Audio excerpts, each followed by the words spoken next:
तो दोस्तों स्वागत है आपका हमारे यूट्यूब चैनल गतिविधि में। और जैसा कि हम जानते हैं ये हमारा रिवीजन क्लास है और आज हम फिजिक्स में गति चैप्टर का रिवीजन करने वाले हैं। उसमें हम लोग पढ़ेंगे न्यूटन के गति के नियम, संवेग संरक्षण का नियम और न्यूटन के गति के नियम में ही जड़त्व का नियम, गैलीलियो के जड़त्व का नियम पढ़ने वाले हैं। तो आइए चलते हैं हमारे क्लास में। न्यूटन ने अपने गति के नियम को सबसे पहले 1687 ईस्वी में अपनी पुस्तक प्रिंसिपिया में प्रतिपादित किया था। न्यूटन ने अपनी गति के नियम को सबसे पहले किस में बताया था? प्रिंसिपिया बुक में।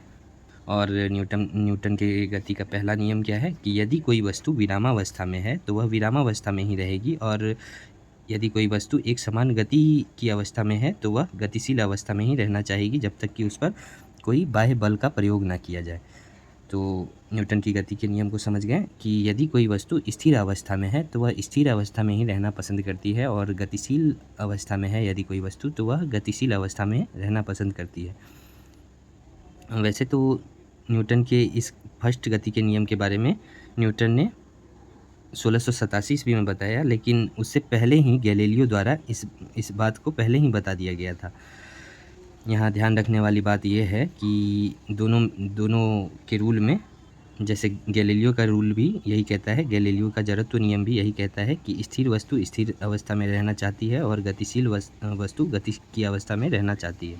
तो क्वेश्चन अगर पूछा जाए कि दोनों के नियम में अंतर क्या है, दोनों के नियम में कैसे पता चलेगा कि जैसे क्वेश्चन आता है कि कथन दे दिया कि स्थिर वस्तु स्थिर अवस्था में रहना चाहती है तथा गतिशील वस्तु गति की अवस्था में रहना चाहती है, तो जब तक बल का प्रयोग ना किया जाए तब तक वो गैलीलियो का नियम माना जाएगा। यदि उसमें बल का प्रयोग का बात या जिक्र कर दिया गया तब वह न्यूटन का प्रथम गति नियम कहलाएगा। ठीक है, तो आइए अब समझते हैं कि जड़त्व क्या होता है, जड़त्व का नियम क्या होता है और उससे संबंधित मुख्य बातों को देखते हैं।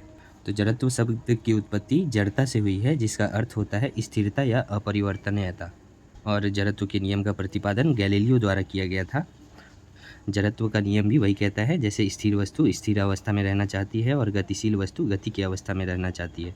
ठीक है, और जड़त्व का जो गुण है द्रव्यमान पर निर्भर करता है। जैसे किसी वस्तु का द्रव्यमान अगर ज़्यादा है तो उसका जड़त्व भी ज़्यादा होगा। जैसे इसका मतलब इसे ऐसे समझ सकते हैं कि कोई भारी ट्रक है तो उसे गतिशील अवस्था में अभी विराम अवस्था में है और उसे गतिशील अवस्था में लाना है तो उस पर ज़्यादा बल आरोपित करना होगा। तो जिसका द्रव्यमान ज़्यादा होता है उसका जड़त्व भी ज़्यादा होता है।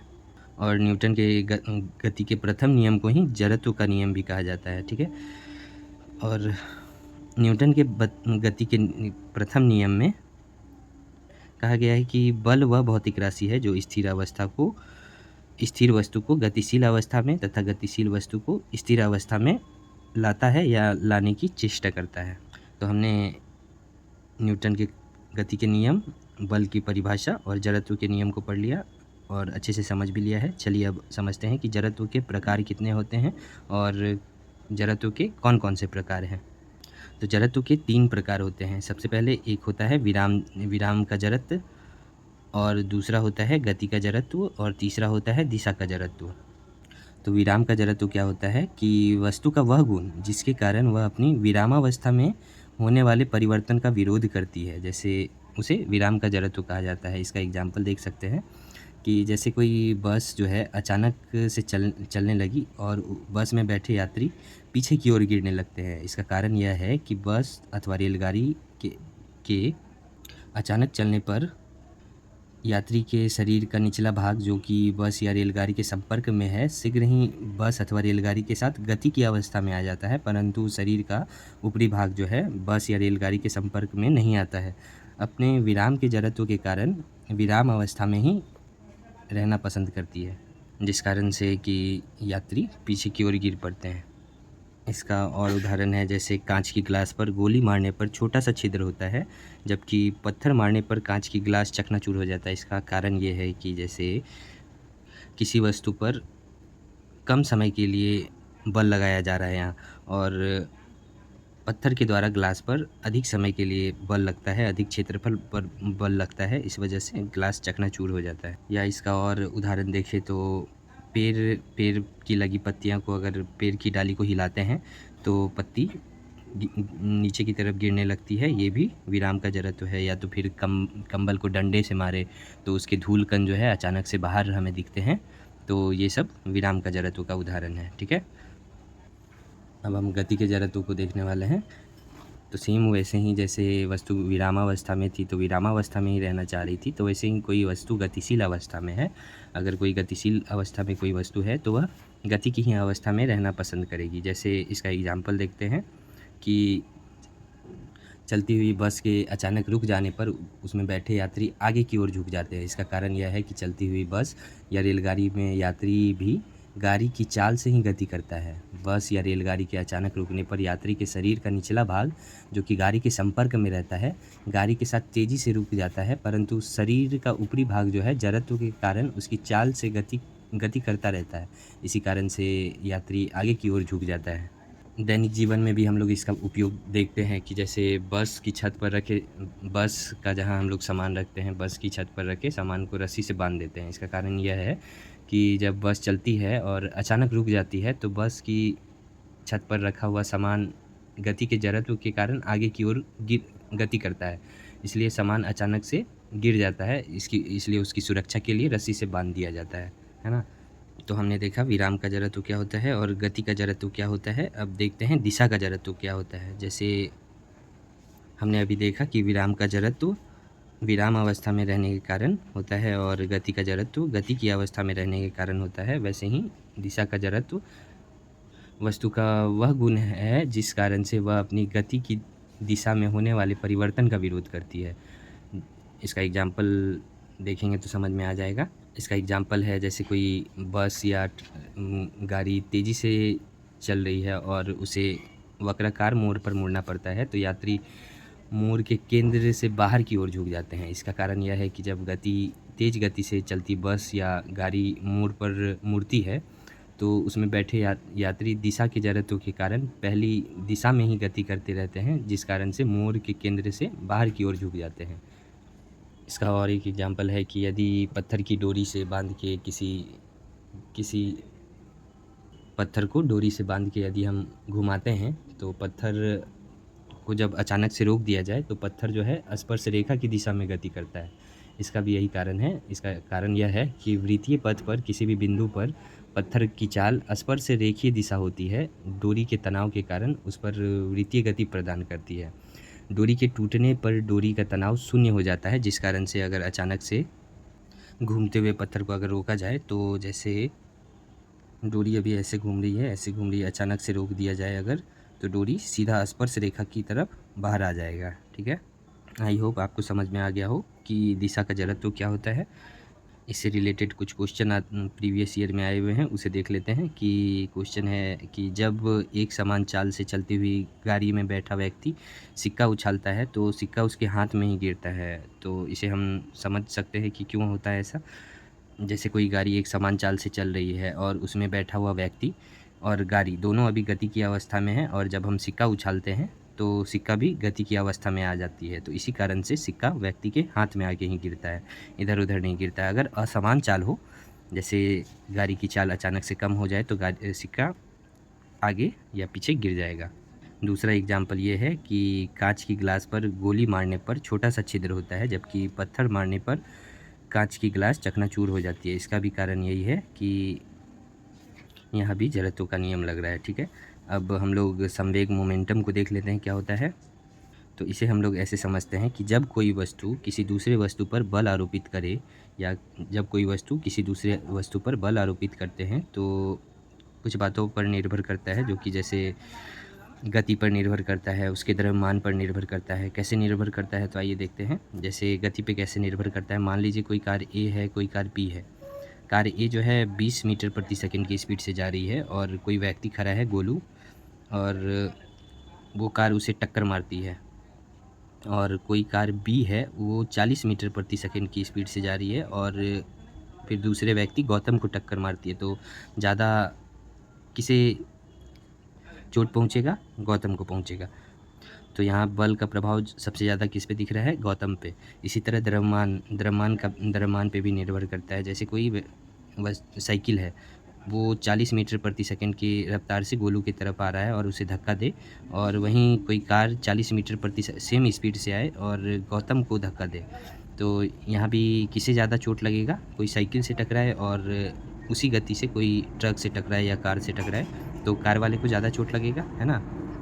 तो संवेग क्या होता है? एक वस्तु पर आरोपित बल उस वस्तु के वेग और द्रव्यमान दोनों पर निर्भर करता है, और इसी से हमें संवेग का फार्मूला भी पता चल जाता है। संवेग का फार्मूला होता है किसी वस्तु पर आरोपित बल और उसके संवेग पर निर्भर करता है। किसी वस्तु पर आरोपित बल उसके किस पे? संवेग पर निर्भर करता है, और संवेग का फार्मूला क्या होता है? संवेग बराबर द्रव्यमान गुना वेग।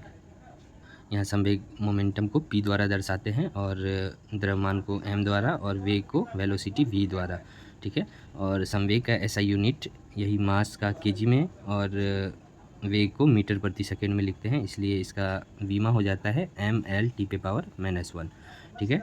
और संवेग क्या है? एक सदिश राशि है, ठीक है। संवेग क्या है? चूँकि इसमें दिशा और परिणाम दोनों होता है, इसलिए संवेग एक सदिश राशि होता है। आइए अब न्यूटन के दूसरे गति के नियम को देखते हैं। न्यूटन का दूसरा गति का नियम हमें यह बताता है कि संवेग में परिवर्तन की दर उस वस्तु पर लगाए गए बल के समानुपाती होता है, और संवेग में परिवर्तन उसी दिशा में होता है जिस दिशा में बल लगाया जाता है।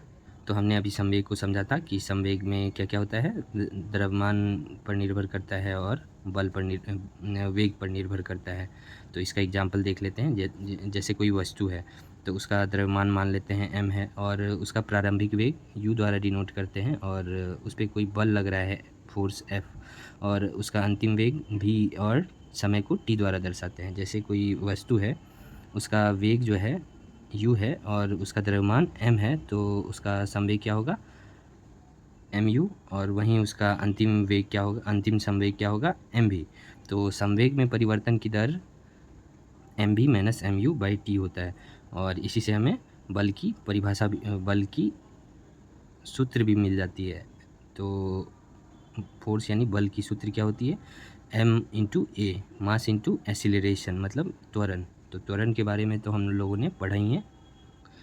प्रति एकांक समय में वेग में परिवर्तन की दर को त्वरण कहा जाता है। ये इसे हम लोग पिछले क्लास में पढ़ा था हम लोगों ने। अब न्यूटन के गति के दूसरे नियम से ही बल का फार्मूला या सूत्र पता चलता है। अब इसका एग्जाम्पल देख लेते हैं क्या होता है। यहाँ ध्यान रखने वाली बात यह है कि बल जो है समय के व्युत्क्रमानुपाती होता है। बल क्या होता है? समय के व्युत्क्रमानुपाती होता है। जैसे यहाँ हम लोगों ने देखा था मास इंटू संवेग में परिवर्तन की दर समय के व्युत्क्रमानुपाती है, वैसे ही बल जो है समय के व्युत्क्रमानुपाती होता है।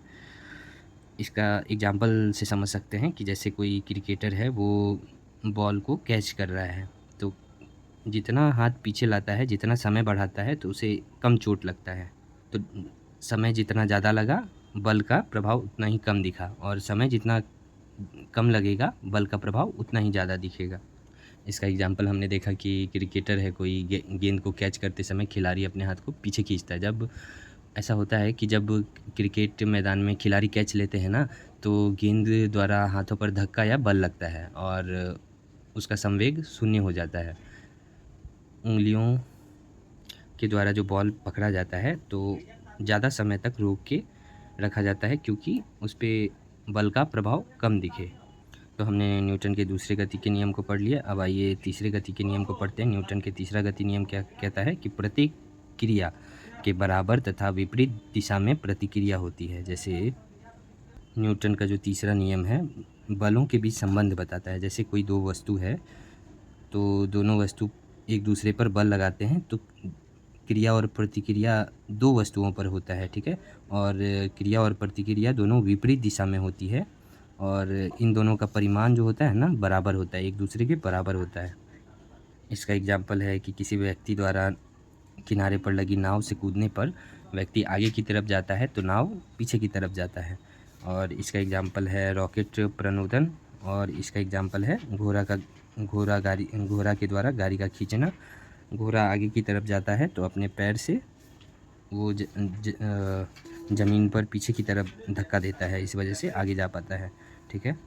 तो आइए न्यूटन के तीनों गति के नियम को हमने समझा। अब संवेग संरक्षण का नियम क्या कहता है, उसे समझ लेते हैं, है ना। Law of conservation of momentum, ये संवेग के नियम की अवधारणा न्यूटन के दूसरे गति के नियम से आया है। प्रारंभ में कुल वेग अंतिम के कुल वेग के बराबर होता है। संवेग का न्यूनतम का नियम न्यूटन के दूसरे और तीसरे गति के नियम पर आधारित होता है। जैसे न्यूटन के गति के दूसरे नियम से संवेग की अवधारणा पता चलती है, वैसे ही संवेग संरक्षण के नियम का सत्यापन न्यूटन के दूसरे गति और तीसरे गति के नियम के आधार पर होता है। इसका एग्जाम्पल है गोली छूटने से पहले और गोली के छूटने के बाद दोनों का संवेग बराबर होता है। तो आज के लिए इतना ही, चलिए मिलते हैं अगले क्लास में। धन्यवाद।